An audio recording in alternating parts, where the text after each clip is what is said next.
안녕하세요. 신우 때문에 결혼 생활에 종지부를 찍게 된 30대 여성입니다.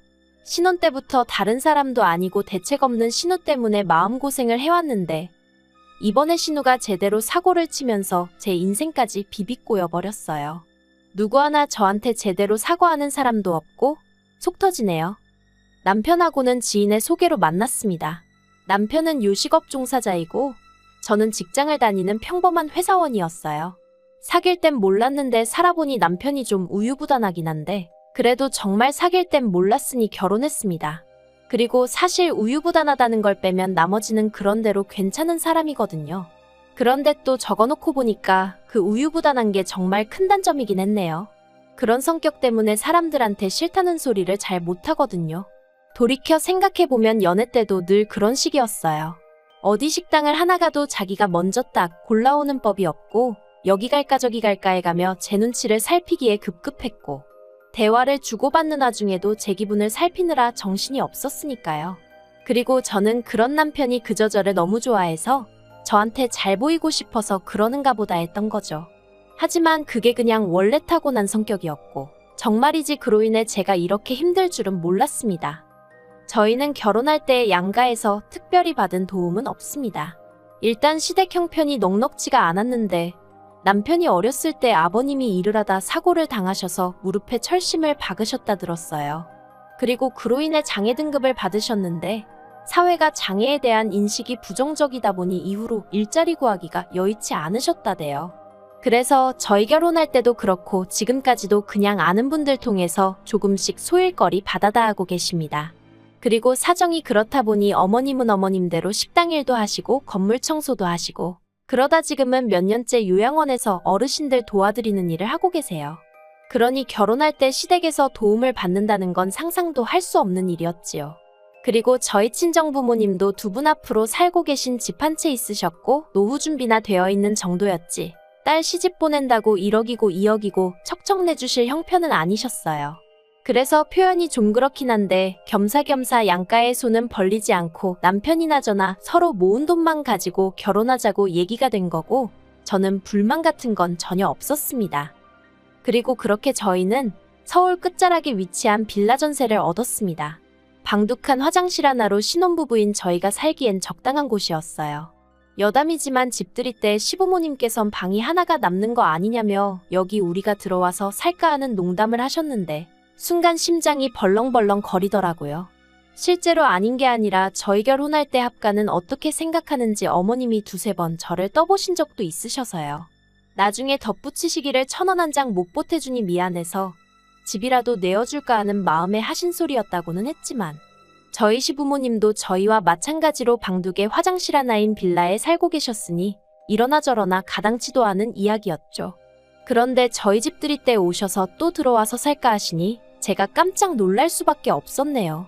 반면에 저희 친정부모님은 아무리 시작하는 신혼부부라지만 꽤나 속상해하셨어요. 이렇게 열악하게 시작할 줄 알았으면 대출을 받아서라도 얼마 해줄 걸 그랬나 싶기도 하시다며. 아무튼 그래도 저희 두 사람 사이에는 별다른 문제가 없었기에 부족한 환경이었어도 알콩달콩 재미지게 살았습니다. 그러다 조금씩 불협화음이 나오기 시작한 건 남편의 하나뿐인 여동생인 신우가 시집을 가겠다며 남자를 데려오면서부터였죠. 저희 신우에 대해서 어디서부터 어떻게 이야기를 해야 하나 싶은데 단도직입적으로 말해서 저에게 만약 남동생이 있다면 적어도 신우 같은 여자는 안 만나길 바랬을 것 같아요. 일단 저희 신우는 인물은 나쁘지 않아요. 아주 절세미인은 아니어도 동글동글하니 귀엽게 생겼다고 해야 할지. 그런데 문제는 노는 걸 엄청 좋아했어요. 남녀 가릴 것 없이 처음 본 사람하고도 밤늦게까지 어울리는 건 기본이고 술을 또 너무 좋아해서 인사불성이 되어 남편에게 연락을 해오는 경우도 허다했죠. 한 번은 시댁에서 1시간도 넘게 떨어진 경찰서에서 연락이 와서는 신우가 길가에 쓰러져 있다길래 제발 택시에 태워보내달라고 간곡히 부탁을 드린 적도 있다니까요. 그리고 그렇다 보니 성실하게 사회생활을 하지 못했습니다. 지각과 무단결근을 일삼다 보니 한 회사에서 거의 6개월 이상 버티지를 못하는 듯 했죠. 하지만 까놓고 말해서 저랑 피 한 방울 안 섞였는데 제가 뭐라고 한들 제 말을 들어먹겠어요? 그냥 속으로 한심하다 어쩌려고 저러나 하고 혀만 찰 수밖에 없었네요. 그런데 그런 신우가 시집을 가겠다니, 그런 신우여도 좋다는 남자가 있다니? 표현이 웃긴데 집신도 짝이 있다더니 정말이구나 싶더라니까요. 그리고 그렇게 온 가족이 축제 분위기로 들떠있는 와중에 저는 문득 신우가 모아둔 결혼 자금은 좀 있나 하는 생각이 들었습니다. 그래서 제가 신우에게 아가씨는 돈 좀 모아뒀냐고 물으니 신우가 금세 안색이 어두워져서는 실은 자기도 그게 고민이라더니 한다는 말이 모아둔 돈이 하나도 없답니다. 심해부한테는 그래도 한 5천은 모아뒀다고 거짓말을 했는데 그걸 어떻게 수습을 해야 할지 모르겠다면서 어쩌면 좋겠냐고 되려 저에게 묻더라고요. 그래서 제가 그걸 어떻게 알겠냐고 왜 그런 거짓말을 했냐니까 처음엔 잘 보이고 싶은 마음에 그랬는데 어느 순간 걷잡을 수가 없어졌다나요. 정말이지 어이가 없어서. 그런데 더 어이가 없었던 건 옆에 계시던 시부모님께서 저더러 그러지 말고 모아둔 돈 좀 없냐는 거예요. 결혼한 지 2년밖에 되지 않은 시점이었고 결혼할 때 서로 있는 돈 없는 돈 싹싹 긁어서 전세를 구했는데 모아둔 돈이 있으면 얼마나 있었겠어요. 그래서 없다고 했더니 어머님께서 저더러 살림을 어떻게 하길래 모아둔 돈이 없냐입니다. 아니 물론 솔직히 하나도 못 모은 건 아니었죠. 그렇지만 저희라고 언제까지 전세살이만 할 것도 아니고 그런데 이런 걸 구구절절 어머님께 다 말씀을 드려야 하나 싶대요. 막말로 제가 진짜 몇 억씩 쌓아놓고 사는 사람이라고 쳐도 저 싫으면 안 빌려줄 수도 있는 거 아닌가요? 하지만 이런 걸로 왜 어머님한테 제가 시달려야 하나 싶고 그 와중에 왜 신우는 난데없이 울고 있는 건지. 아무튼 여러 가지로 황당해서 남편을 쳐다보며 당신도 뭐라고 말 좀 해봐 하니까 남편이 그러지 말고 한 2천만 원이라도 어떻게 좀 빌려줄 수 없을까 하는데 기가 막혀서 말도 안 나오대요. 그래서 2천만 원이 어딨냐고 됐다고 그러고는 신우한테는 미안하지만 돈도 없거니와 가족 간에 돈 거래하는 거 좋은 생각은 아닌 것 같다고. 그리고 이참에 남자친구한테 솔직히 털어놓고 결혼하라고. 세상에 영원한 비밀이 어딨겠냐 했어요. 그랬더니 신우는 또다시 대성통곡을 하고 어머님 아버님은 제가 당신들이 가진 게 없으니 어른 무서운 줄 모르고 저렇게 주제도 모르고 나서는 거라대요. 분명히 말하지만 저는 신우가 파혼당하길 바라고 그런 소리를 한 것도 아니었고 정말 도와줄 능력이 되질 않았어요. 그리고 솔직히 신우가 돈을 어느 세월에 갚아줄지 믿음도 없었고요. 그런데 이 일을 계기로 소위 저는 시부모님에게 단단히 찍혔고 아무튼 그래도 어쨌든 신우는 그 남자친구하고 결혼을 했어요. 그리고 시부모님 말씀으로는 해가는 게 없어서 아주 밉보였다며 그게 다 제 탓이라는 듯이 말씀을 하셨는데 솔직히 전 억울했죠. 굳이 따지자면 시집갈 나이가 되도록 돈 5천도 안 모으고 탱자탱자 놀아댄 신우 잘못이지 그게 어째서 제 잘못인가 싶은 게. 하지만 팔은 안으로 굽는다고 제가 아무리 논리적으로 따진들 어머님 아버님이 그래니 말이 옳구나 하실 것도 아니고 그래서 저도 그냥 뒤에서 저를 뭐라고 욕하시던지 그러려니 하고 넘겼습니다. 한편 옆에서 지켜보고 들려오는 신우의 결혼 생활은 행복하지 않아 보였어요. 즐거워 보이지 않았죠. 듣자 하니 어지간히 어려운 시부모님을 만난 모양이었습니다. 게다가 심해부가 신우 단속을 어지간히 했는지 툭하면 남편이나 저를 팔아 친구들을 만나러 가더라고요. 솔직히 신우가 하는 거짓말에 알리바이로 쓰이는 게 싫었지만 그렇다고 제가 심해부한테 일일이 말해주기도 그렇고 그래서 남편에게 당신이야 어떤지 몰라도 나는 신우가 날 팔아먹는 게 불편하다 했습니다. 나중에 혹시나 무슨 일이라도 생기면 심해부 입장에선 나랑 신우가 한통속이라고 오해할 수도 있지 않냐고. 그런데 나는 뭐가 됐던 간에 남의 가정사에 조금도 얽히고 싶지 않으니 당신이 신우에게 자리하기에서 나는 팔지 말라고 얘기 좀 해달라고 부탁을 했죠.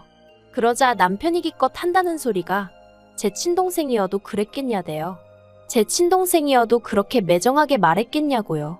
그러면서 저더러 네 가족 내 가족 선 긋는 것 같다며 서운하다 하는데 정말이지 이제 와서 말이지만 답답하고 갑갑한 일들이 한두 번이 아니었습니다. 하지만 결정적으로 시댁 식구들과 연을 끊는 것도 부족해 아예 남편과 이혼을 결심하게 된 일이 있었으니 그건 저도 남편도 아닌 신우의 바람이었습니다. 신우가 어쩌다 심해부한테 들켰는지는 온 가족이 저에게 쉬쉬를 해대니 모르겠어요. 하지만 심해부 말이 신우가 바람을 폈고 그 상대가 저랑 같은 회사에 다닌답니다. 그런데 더 황당한 건 신우가 제가 소개시켜준 사람이라고 그랬다는 거예요. 저랑 신우랑 술 한잔하고 있는데 우연히 신우의 상간남, 그러니까 제가 소개시켜줬다는 그 직원이 합석을 하게 되면서 제가 통성명을 시켜줬다나요. 그리고 신우가 한다는 소리가 그 남자가 신우더러 저희 회사에 들어올 수 있게 힘을 써주겠다 그래서 두세 번 만난 게 전부라고 그랬다는데 당연히 전부 다 새빨간 거짓말이었어요. 제가 신우랑 단둘이 술을 먹은 일부터가 없었으니까요. 그리고 저는 그 남자 직원이랑 이름하고 얼굴 정도만 아는 사이지 신우가 아니라 다른 여자라고 해도 제가 나서서 통성명을 시켜주고 그럴 사이가 절대 아니었습니다. 그리고 무엇보다 그 남자 직원의 직급이나 이것저것 물어보나 신우를 입사를 시키고 그런 건 뭐 말도 안 되는 소리였죠. 그런데 심해부는 그래도 신우가 지 와이프라고 그런 건지 어떻게든 신우를 믿고 싶기라도 했던 건지 신우 말만 듣고 와서는 저에게 따져대기 시작했습니다. 저더러 어떻게 그럴 수가 있냐면서요. 게다가 시부모님도 금세 이 일을 알게 되셨습니다. 심해부가 결국 신우를 쫓아냈고 갈 곳도 돈도 없었던 신우가 시댁으로 들어갈 수밖에 없었으니까요. 시부모님이 저와 남편에게 내려오라 하셨고 무슨 이야기가 오갈지 뻔히 알았지만 안 갈 수도 없어서 죽을 상을 하고 시댁을 찾았습니다. 그리고 그렇게 저희가 시댁에 도착했을 때 아버님은 이미 술에 말 그대로 진탕 취해 계셨는데 신발장에서 신발 뻗는 저를 발견하시고는 냅다 리모컨을 집어던지셨어요. 그리고는 저더러 네가 기어이 내 딸 신세를 망치려 드냐며 가만 안 두겠다고 하시더라고요. 그래서 제가 아버님 떨어 저는 정말 모르는 일이라니까 왜 이러시냐고.